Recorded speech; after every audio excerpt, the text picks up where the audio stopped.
আচ্ছা, আমরা এখন সবচেয়ে এফসিবিসি যেটা আসে সেটা হলো কোনটা কোন ক্লাসিফিকেশন।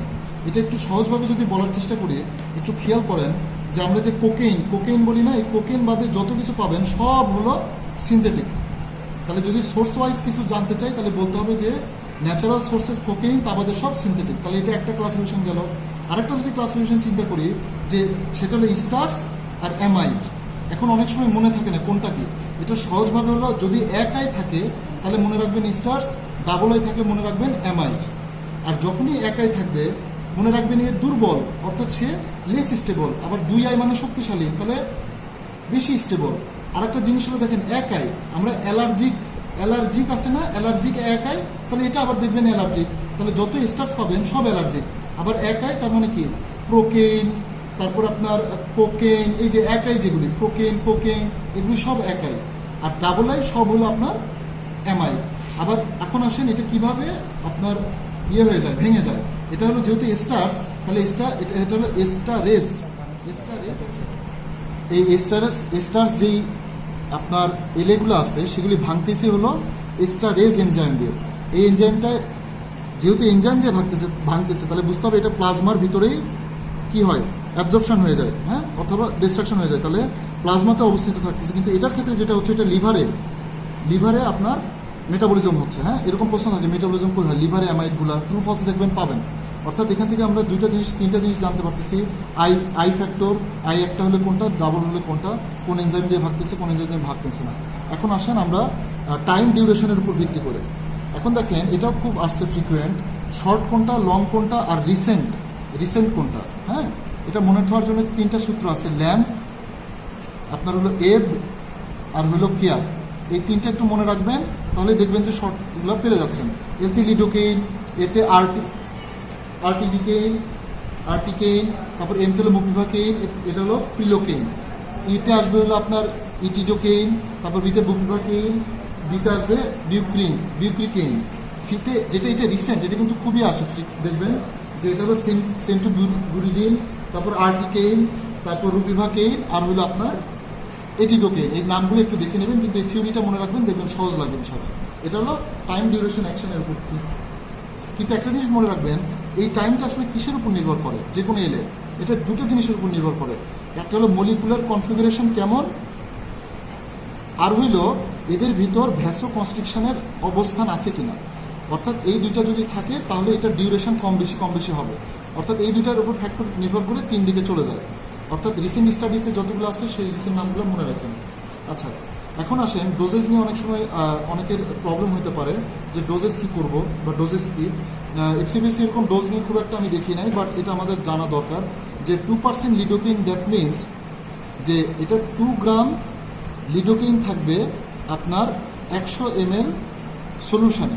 এই সিম্পল জিনিসটা মনে রাখবেন, 2% লিডোকেইন মানেই বলি যে 2 গ্রাম লিডোকেইন 100 ml সলিউশনে। তাহলে কি দাঁড়াচ্ছে, তাহলে দাঁড়াচ্ছে হইল যে 20 মিলিগ্রাম ইন 1 ml। এখন দেখেন আমাদের যে যত কার্টিজ আছে, একটা কার্টিজ ইকুয়াল টু কত এটা একটু জানতে হবে।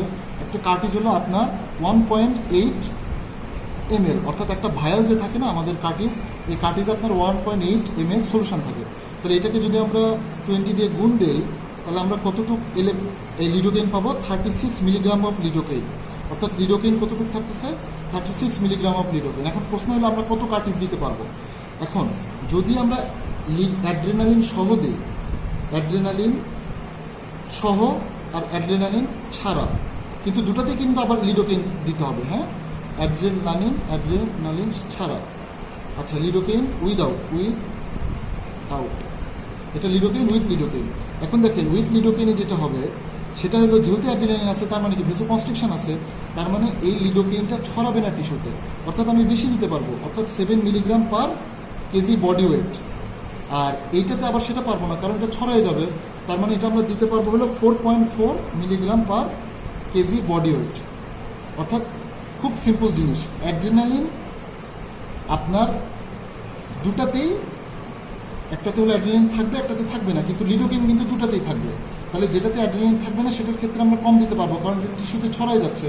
আর এটাতে কম অ্যাড্রেনালিন যেহেতু আছে সেহেতু আমরা বেশি পরিমাণে লিডোকেইনটা দিতে পারবো। এখন আসেন এটা হিসাবটা কীভাবে করবো, যেহেতু 70 কেজি একটা লোক আমরা ধরে নিচ্ছি, তাহলে 70 কেজিতে আমরা সর্বোচ্চ দিতে পারতেছি কত?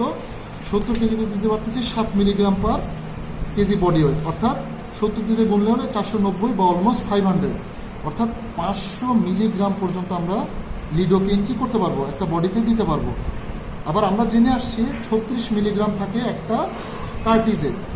সেই হিসাব করলে দেখা যায় অলমোস্ট 13টা কার্টিজ, ম্যাক্সিমাম 13 কার্টিজ আপনারা অ্যাড্রেনালিন সহ লিডোকেইন দিতে পারবেন উইথ অ্যাড্রেনালিন। এখন আসুন উইদাউটের হিসাব। উইদাউটের হিসাবে যেটা হবে সেটা অবশ্যই আপনার যেহেতু বলে আসছি 4.4 milligram per KG body wait, তাহলে এটাকে গুণ দিবেন 70 দিয়ে, আপনি অলমোস্ট পাবেন 300 মিলিগ্রাম। তাহলে যদি ভাগ দেন ঠিক দেখবেন আপনি 8 থেকে 9টা কার্টিজ, অলমোস্ট 8 কার্টিজ দিতে পারবেন সেই সব ক্ষেত্রে যেখানে আপনার উইথ আউট অ্যাড্রেনালিন, কিন্তু লিডোকেইন অবশ্যই, হ্যাঁ, এটা সিম্পল। কিন্তু এখন দেখেন অ্যাড্রেনালিন কিন্তু এই পরিমাণ থাকে না। অ্যাড্রেনালিন থাকে কিন্তু আপনার, আমরা বলি না অ্যাড্রেনালিন অনেক কম থাকে। অ্যাড্রেনালিন যেটা থাকে সেটা কিন্তু পরিমাণে খুব কম। এটা থাকে আপনার 1:1 লাখ, আবার 1:2 লাখ, আবার 1:50,000। এখন বুঝতে হবে আপনার প্যাকেটের গায়ে কি লেখা আছে, এটা খুব খেয়াল করবেন। 1:50,000 সেটা হলো হেমোস্টেসিস পারপাস, অর্থাৎ এপিনেফ্রিন যেটা অ্যাড্রিনালিন সেটাও কতটুকু আছে এটা আমাদের দেখতে হবে। তাহলে যদি এফসিএসে আসে যে 1:50,000 দিয়ে আমরা এলে দিচ্ছি, তাহলে এটা আপনি ফলস দিবেন, কারণ এটা হেমোস্টেসিসের পারপাস। আর আমরা 1:1 লাখ 1:2 লাখ এটা সাধারণত লোকাল অ্যানেস্থেসিয়া পারপাসে